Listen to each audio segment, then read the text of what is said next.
Terima kasih Anda terus di live event Memilih Wakil Rakyat masih bersama saya Najwa Shihab sampai pukul 22 waktu Indonesia Barat nanti. Dan saya masih bersama dengan Pak JK, Pak Dahlan Iskan, dan juga Basuki Cahayapurnama atau yang ngetop dipanggil Pak Ahok. Saya juga ditemani oleh Dewan Pakar Metro TV, ada beberapa di antaranya di sini. Saya ingin minta komentar dari para tim pakar Metro TV mengomentari. Tadi saya sudah bertanya soal hasil quick count, tapi saya ingin Anda juga berkomentar, Mas Aldi, soal tokoh-tokoh yang ada di depan kita ini. Bagaimana kira-kira peluang mereka kalau kita bicara hasil pileg? Ya, sebetulnya kan kalau dilihat kita mau menempatkan sosok Jokowi sebagai calon presiden karena kalau tidak ada perubahan akan menjadi calon presiden partai PDIP. Tentu di luar soal kriteria yang dipersiapkan oleh PDIP, menurut saya yang paling penting itu adalah calon wakil Pak Jokowi harus seorang yang mampu menutupi banyak sisi yang mungkin tidak dimiliki oleh Pak Jokowi. Misalnya menurut saya salah satunya itu adalah tidak soal teknis, ekonomi, hukum dan segala macam. Dengan jumlah partai yang tadi disebut oleh rekan Burhan akan ada 10 di parlemen, harus dicari sosok orang yang memiliki kemampuan berkomunikasi dengan baik dengan semua kekuatan politik di DPR. Sebab kalau ketemu wakil yang kemudian gagal membangun komunikasi yang baik dengan parlemen, itu hampir dipastikan bahwa pemerintah akan sulit menghadapi kekuatan-kekuatan politik di DPR. Bang Sandi, ini saya ingin kuncinya. Kuncinya di situ, memilih orang yang pas. Tadi saya ingin Anda minta berkomentar soal Pak Dahlan. Tadi kata-katanya menarik, sampai saya catat, menjemput takdir versus menunggu takdir. Nah, jadi ini kalau kita bicara Demokrat dan konvensi, lebih baik mana nih, menunggu atau langsung menjemput saja? Ini kan salah Demokrat sendiri, yang ragu-ragu menentukan. Mestinya menurut saya, agar Pak Dahlan tidak mengubah dari menjemput takdir menjadi menunggu takdir, mesti menjelang pemilu legislatif sudah diumumkan dong calon presidennya. Seharusnya ya. Karena Demokrat sendiri tidak firm dengan sikapnya, dan wajar saja kalau kemudian di antara calon yang ikut bertarung di Partai Demokrat, kemudian mengubah posisinya dengan komposisi suara yang ada hari ini. Karena kalau komposisi hasil quick count tidak mungkin Demokrat mengajukan calon presiden sendirian. Akan berat. Berat sekali untuk mengajukan calon presiden sendiri. Komentar Anda.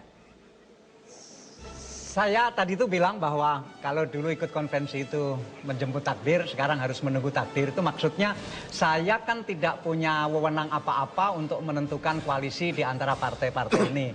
Saya kan hanya anggota biasa, pengurus juga bukan, kader juga bukan. Sudah ada sinyal-sinyal belum dari Demokrat? Karena tadi malam sempat beredar rumor bahwa akan segera ditentukan. Ada nama baru inisial, DS dan A katanya. Apakah itu Anda, Pak Dahlan, akan segera declare nih?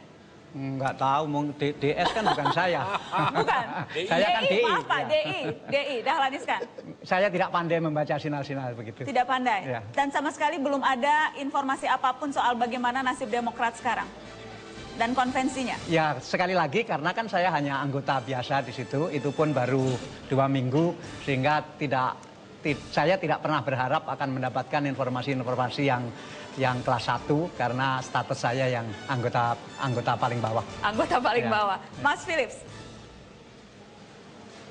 Saya kira begini, ini hasil yang menurut saya menarik karena 2 hal. Pertama, kita akan menyaksikan sebuah partai yang dulu pernah berkuasa, Megawati pernah jadi presiden, kalah pemilu 2 kali, lalu kembali lagi berkuasa karena konsisten pada jalan elektoral lewat pemilu. Jadi aktor-aktor politik harus mengikuti itu. Yang kedua, PDIP juga sudah membeli pelajaran 2 tahun menjadi oposisi, dua periode menjadi oposisi, dan ternyata menjadi oposisi itu berbuah baik untuk PDIP. Sehingga ketika dalam pembentukan koalisi, sebetulnya tadi apa yang disampaikan Pak Jokowi bahwa koalisi itu tidak harus dibentuk secara besar jumlahnya, itu belajar dari pengalaman PDIP sendiri. Harusnya partai-partai lain bersedia untuk juga menjadi oposisi. Tidak harus ikut serta dalam koalisi pemerintahan yang pada akhirnya akan menyulitkan proses-proses negosiasi. Jadi kuncinya akan ada di situ. Baik, saya ingin kita menelisik Gerindra. Ada politikus Gerindra di sini, Pak Basuki Cahayapurnama, walaupun Anda relatif baru di Gerindra. Dengan perolehan suara Gerindra yang menurut hasil quick count 12,28%. Target Gerindra kan sesungguhnya di atas itu. 20% targetnya, supaya bisa dengan mulus memajukan Prabowo Subianto. Dengan melihat hasil seperti ini akan berubah haluan tidak? Saya tidak tahu juga. Karena tadi belum sempat ketemu Pak Prabowo. Tapi saya kira Gerindra tetap konsisten akan mencalonkan Pak Prabowo sebagai presiden. Nah, tinggal mencari nanti partai mana untuk koalisi. Partai mana? Yang mana tuh kira-kira yang mana? Saya tidak tahu juga. Itu urusannya nanti partai. Urusan partai. Ya. Anda tidak, selama ini memang Anda sifatnya tuh sudah diwakafkan ke Jakarta begitu? Iya, walaupun saya statusnya ketua DPP partai, tapi saya juga diminta konsentrasi di DKI. Karena Gerindra sangat yakin kalau saya sukses di DKI, ini membangun sebuah stigma bahwa Gerindra lah partai yang berani mencalonkan orang, lalu diwakafkan. Jadi itu yang Gerindra akan dapat poin di situ. Jadi selama masa kampanye kemarin memang Anda sama sekali tidak diminta untuk coblos Gerindra? Tidak, karena itu tadi Gerindra itu ingin membangun sebuah model untuk melawan stigma. Selama ini kan masyarakat kita mengatakan namanya politikus, pejabat pasti korup, terima suap, macam-macam gitu kan, tidak mau kerja buat rakyat. Nah, Gerindra yakin kalau taruh saya di situ, ini jadi sebuah showcase model untuk melakukan sebuah transformasi nasional. Jadi kita melawan stigma itu. Kalau kamu mengatakan orang jadi pejabat akan mikirin partai, ngurusin yang lain, tidak. Buktinya kan ada Ahok gitu loh. Sudah yang kerja pagi sampai malam untuk warganya gitu. Boleh tepuk tangan dong buat Pak Ahok yang kerja pagi sampai malam untuk warga Jakarta. Kita akan kembali setelah pariwara, tetaplah bersama live event Memilih Wakil Rakyat. Kalau kita bicara soal koalisi, saya ingin minta tanggapan tim pakar Metro TV, Mbak Henry Saparini, khususnya tim pakar bidang ekonomi. Tapi saya ingin minta Anda komentar soal melihat hasil quick count yang sekarang, efektivitas pemerintahan yang seperti apa yang seharusnya bisa kita capai lewat hasil quick count. Ya, jadi kalau kita melihat dari hasil quick count ya, yang pertama itu adalah PDIP dan yang ketiga adalah Gerindra, kita harus ingat bahwa di tahun 2009 sebenarnya PDIP dan Gerindra mereka berpartner. Ya, artinya sebenarnya kalau dari garis, dari platform ekonomi semestinya mereka adalah sama. Nah, kalau tadi kemudian kita melihat bahwa kemungkinan mereka akan mengajukan, sekarang sudah memiliki bakal calon yang berbeda masing-masing, semestinya kita sekarang tampaknya ini sakit hati karena batu tulis ya, Mbak. Nah, jadi kalau tadi disebutkan oleh Pak Jokowi bahwa sekarang ini kriteria yang belum jelas. Nah, kriteria itu kan pastinya harus ada dua, Mbak Nana ya. Yang pertama adalah platformnya tadi. Ya. Selama ini PDIP yang mengusung Pak Jokowi selama 10 tahun konsisten menjadi oposisi dari incumbent ya, atau dari pemerintah yang sekarang. Artinya bahwa mereka memiliki garis ekonomi yang berbeda dengan pemerintah yang sekarang. Artinya ini harus menjadi salah satu kriteria bagi PDIP dan Pak Jokowi di dalam memilih partner. Seharusnya begitu kan. Rakyat pasti memahami seperti itu. Dan yang kedua adalah kriteria dari kapasitas antara presiden dan wakil presiden. Artinya di mana yang Pak Jokowi itu memiliki kelebihan dari sisi ekonomi, ya sektor atau orientasi atau visi, dan kemudian wakilnya atau partai yang akan mendukung itu adalah juga partai yang semestinya bisa menutupi kekurangan tadi. Nah, jadi saya rasa ini ada dua. Yang pertama jadi itu yang utama adalah diperhatikan platform ekonomi itu seharusnya menjadi salah satu kunci. Oh, mesti harus jadi salah satu kunci. Dan yang jadi kedua mana yang tidak mungkin kira-kira, Mbak Hendri? Kalau kita berusaha untuk menghindari koalisi dagang sapi, mana yang seharusnya kalau rakyat memilih PDIP sebagai pemenang? Dan seharusnya rakyat ingin platform ekonomi atau kebijakan ekonomi yang diambil adalah yang memang menjadi visi misi PDI Perjuangan. Mana partai yang selama ini Anda lihat bertolak belakang kebijakannya dan jangan sampai itu kemudian menjadi partner koalisi karena akan sama saja? Ya, sebenarnya yang jelas pasti kalau dengan Demokrat karena sudah 10 tahun itu berbeda garis ya, semestinya tidak sama semestinya ya. Artinya mesti ada partai-partai lain yang kita tahu dalam beberapa kebijakan ekonomi selama ini berpasangan dengan PDIP ya, misalnya beroposisi bersama-sama dengan Gerindra, bersama juga dengan Hanura ya, dan beberapa kali juga ada beberapa partai yang bersamaan dengan PDIP. Nah, jadi platform menurut saya penting, tetapi di dalam memilih tadi kriteria lagi tidak hanya koalisi itu tidak hanya untuk ke legislatif, tetapi koalisi untuk membentuk capres dan cawapres. Capres dan cawapres. Saya rasa itu juga kriteria yang memang sangat penting. Pak Yusuf Kalla, Anda pengalaman di pemerintahan. Ya. Walaupun Anda sekarang bukan di Partai Golkar sebagai anggota biasa, tetapi kalau dengan asam garam pengalaman Anda sebagai politisi senior, pertimbangan koalisi itu sejujurnya memang hanya dagang sapi kan Pak JK? Atau apa memang suara kami ini dihargai Pak? Ketika kami kemudian masuk ke bilik suara, kami memilih partai A bukan partai B. Besok partai A pelukan dengan partai B Pak. Jadi apa sesungguhnya yang menjadi dasar koalisi? Hanya hitung-hitungan kursi saja? Ya, ada dua hal. Tentu pertama koalisi agar untuk melengkapi syarat. Itu biasanya berpikir pertama. Kedua tentu juga untuk melampaui syarat harus sejalan. Tidak mungkin kalau dia bertentangan jauh kan. Tapi karena partai-partai juga dewasa ini sebenarnya ideologinya sudah tidak jauh-jauh amat. Itu semuanya juga memperjuangkan hal yang sama. Menurut Anda tidak ada signifikansinya partai A dan partai B, PDI Perjuangan dengan Demokrat tidak ada bedanya Pak JK? Tentu ada bedanya, pasti ada bedanya. Stylenya beda, dia punya cara fokusnya beda. Bagaimanapun PDIP tentu katakanlah berpikiran memahami mazhab Bung Karno. Kalau Soeharto mazhabnya, Golkar mazhabnya Soeharto, katakanlah gitu kan. Kalau Demokrat tentu mazhabnya SBY lah, ya begitu, kurang lebih gitu. Tapi kan ini kan tidak jauh-jauh beda sebenarnya. Semuanya ingin kemajuan. Pak JK bilang Soeharto dan SBY tidak beda, maksudnya itu Pak? Ya tidak jauh-jauh, beda sih kan tidak jauh saya bilang. Oke. Tidak jauh, semua ingin pertumbuhan, ini kan pro growth, kan sama saja kan. Pemerataan, kalau Bung Karno mengatakan adalah kedaulatan, berdikari.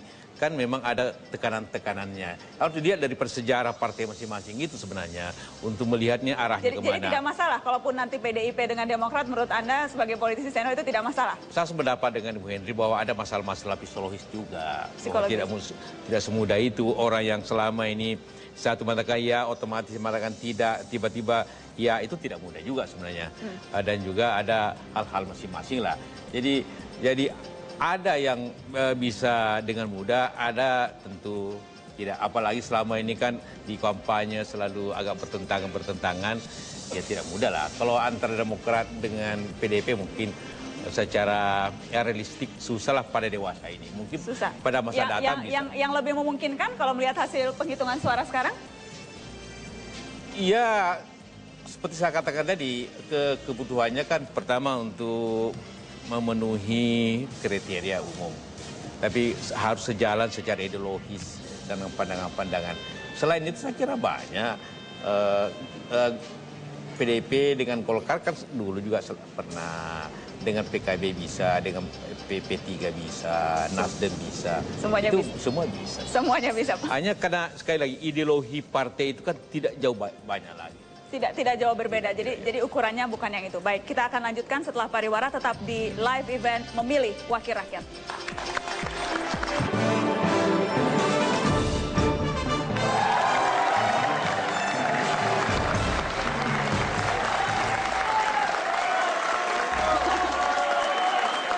Anda masih di live event Memilih Wakil Rakyat dan juga sudah bergabung. Kalau tadi Anda menyaksikan live event ini dari awal, dari jam 6, tadi dibuka dengan lagu Wakil Rakyat dari Iwan Fals. Tapi sebelum saya minta Bang Iwan Fals untuk nyanyi lagi, ternyata Bang Iwan yang duduk di samping saya ini tadi Pak Jokowi sudah pergi, tapi tadi sempat nitip pesan itu katanya ngefans. Pak Ahok juga katanya tadi request lagu Ibu. Pak Dahlan juga suka, Pak JK juga suka. Jadi sebelum saya minta Anda berkomentar soal yang di samping sini, saya minta dulu Pak Ahok untuk komentar soal Iwan Fals.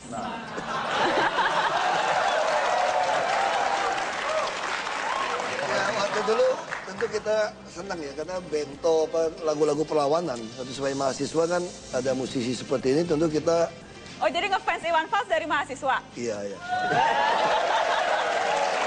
Apalagi lagu ibunya itu betul-betul ya, walaupun tidak sampai luka-luka jalan gitu, tapi saya bisa bayangkan ibu saya mesti petik lada untuk kasih kita kuliah itu. Makanya saya suka lagunya itu. Lagu ibu? Iya. Apa nggak liriknya dikit? Ya, lagunya depan itu ribuan kilo jalannya. Betul nggak Bang Iwan? Gitu ya? Boleh sedikit aja buat Pak Ahok kasihan. Request ribuan kilo gimana Bang Iwan? Ibunya Pak Ahok atlet gitu. Ribuan, lebih dari atlet. Gimana?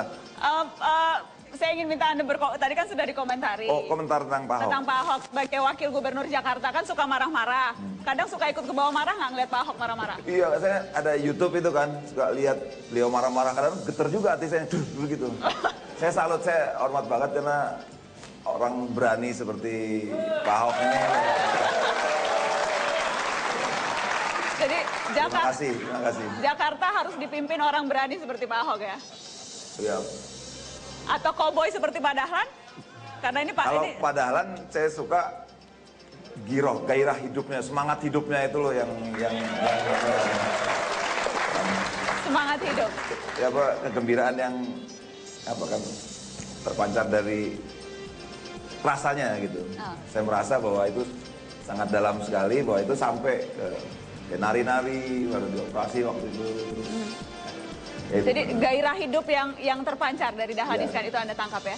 Pak Dahlan, ngefans sama Iwan Fals juga nggak? Ya, kita pernah melakukan pengorganisasian Iwan Fals di Surabaya. Saya kira pertunjukan terbesar waktu itu dengan kantata takwa. Oh, ya. Pak Dahlan. Iya. Tahun berapa itu Pak? Udah lupa. Sebelum jadi menteri? Bongkar lah, waktu bongkar. Waktu bongkar. Oh jadi ini jauh sebelum jadi menteri, sebelum di kabinet ya Pak ya? Sebelum di kabinet. Kalau mantan wakil presiden kita lebih cepat, lebih baik. Biasanya itu kan waktu itu. Luar biasa lincah itu. Jadi itu apa kegesitan dari Pak Yusuf juga menginspirasi banyak orang, banyak kalangan. Bawa tepuk tangan dong untuk 3 tokoh-tokoh yang ada. Pak JK ada komentar soal Iwan Fals? Kalau kita dengar Fals nyanyi, ada 2 hal. Nyanyinya enak, tapi yang diperhatikan pesannya apa? Selalu ada pesannya gitu. Ya, selalu ada 2 hal yang kita ingin kan. Kalau tanpa pesan ya bukan. Selalu ada pesan. Selalu ada pesan. Gitu. Karena itu saya ingin tanya, saya tahu Bang Iwan akan nyanyi Bento ya? Iya. Bento. Itu menyambung tadi dari Pak JK, itu pesannya apa sesungguhnya? Itu siapa sih Bento? Aduh, satu masa itu ada orang yang mungkin karena godaan dunia gitu ya, mungkin sampai sekarang juga. Tapi orang begitu menghalalkan semua cara melakukan kejahatan-kejahatan dengan gembira. Itu kadang-kadang saya juga nggak masuk akal saya. Nah, kalau siapa itu Bento? Bento itu saya punya ayam dulu. Namanya Kau ke Bento. Ayam aduan, campur bangkok, campur apa. Tapi dadanya karena pernah kelindes sama motor agak patah di sini. Tapi saya pelihara itu sampai besar. Saya suka ayam, saya kasih nama Bento. Tapi rupanya macam-macam arti Bento itu. Di Jawa Timur itu Bento artinya bego atau gini. Kata orang Jawa Timur langsung tuh bodoh gitu ya? Iya, bodoh atau apa. Tapi pernah saya dengar katanya di Riau juga namanya buat nangkep ikan. Di daerah tertentu apa sawah gitu. Lalu saya pernah ke satu pesantren, Pak Kiai bilang bahkan bikin satu pesantren yang namanya Bento. Bento itu apa Pak? Saya bilang benar-benar tobat. Gitu. Benar-benar tobat. Dan juga di teman-teman yang suka protes itu kadang pernah ada cerita yang mungkin udah tahu lah Bento itu singkatan apa gitu, ada yang bilang Beni Soeharto, Bendi Soeharto, Benteng Tommy, macam-macam. Saya nggak ngerti. Tapi sesungguhnya dari saya sendiri itu tadi nama ayam saya. Nama ayam. Ya.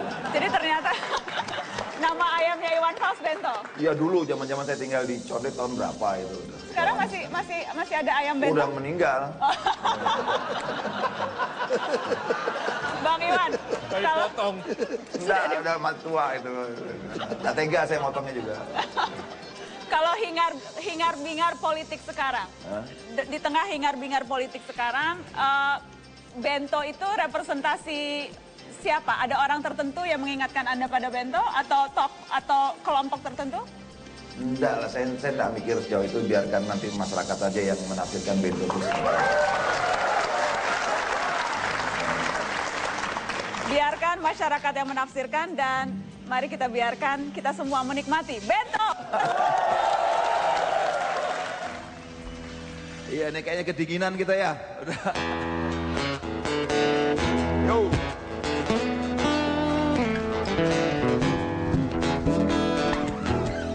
Moral menjadi hiasan bibir. Kejahatan dilakukan dengan asik. Boro-boro rasa bersalah, malah bangga kelihatannya di televisi. Menjagal menjadi bisnis yang menyenangkan. Inilah yang membuat rusak nilai-nilai kebaikan negeri ini. Ya, pertanyaannya adalah siapa sih orangnya? Namanya. Mau tahu namanya? Mau tahu apa mau tahu banget? Cius. Iya, Bento lah namanya. Yo.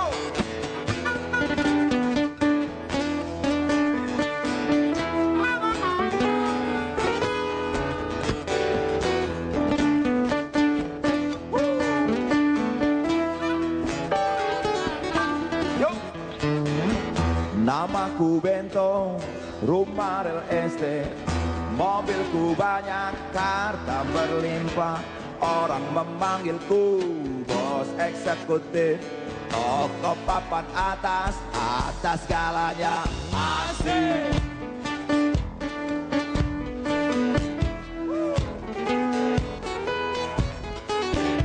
Wajahku ganteng, banyak simpanan. Sekali lirik, oke sajalah.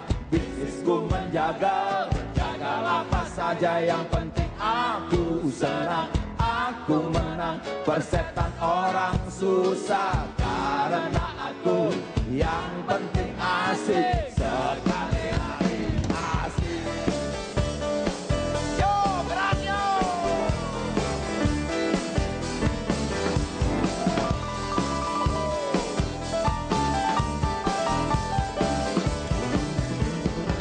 Apa soal moral, omong keadilan, sarapan pagiku. Aksip tipu-tipu, lobi dan dopati, oh jagonya. Maling kelas dari bandar kelas coro, itu kantong sampah. Siapa yang mau berguru, datang padaku, sebut 3 kali namaku. Bento, Bento, Bento. Ayo son, tiup harmonikanya.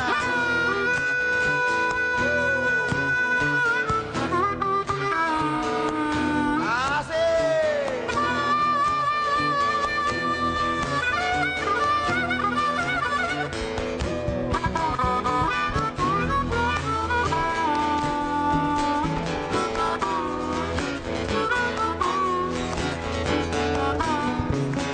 Paino, paino, paino, paino, paino, paino.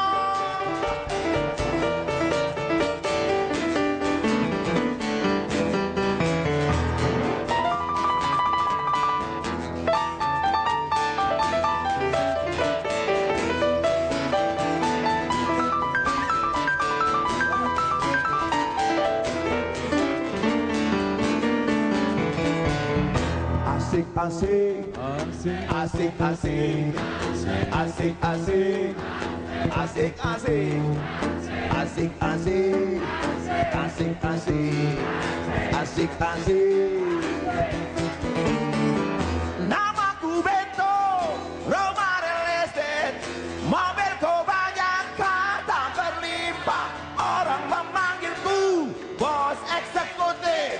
Toko papan atas segalanya asik.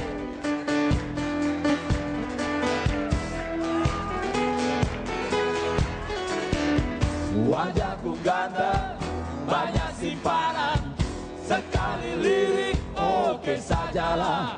Bisnisku menjagal, jagal apa saja, yang penting aku senang, aku menang. Persetan orang susah karena aku yang penting asik. Sekali lagi asik.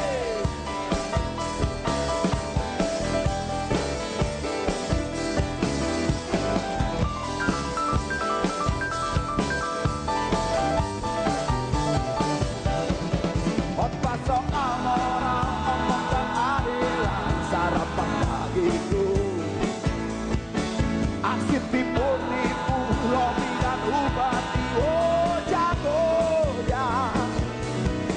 Maling kelas dari bandit kelas jodoh, itu kantong sampah.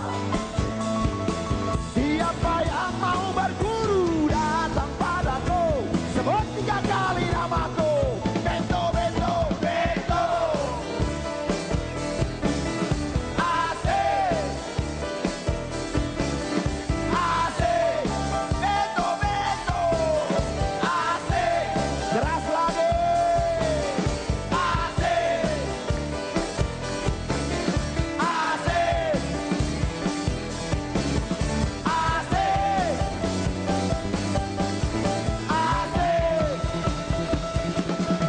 Khotbah soal omong keadilan sarapan bagiku.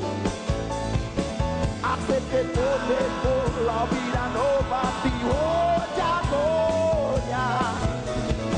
Maling kelas dari bandit kelas corong, itu kantong sampah.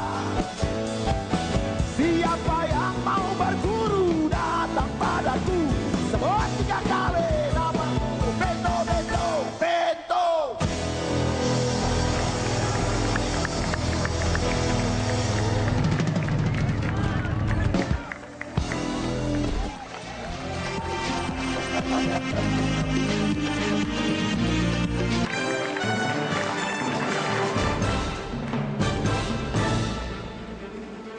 Iya, terima kasih Anda terus di live event memilih wakil rakyat. Tadi luar biasa sekali Bento dari Iwan Fals dan masih akan ada banyak lagu lagi dari Iwan Fals. Tapi saya ingin ke tokoh-tokoh, figur-figur nasional yang sedari tadi sudah menemani saya di sini sejak pukul 6 sore.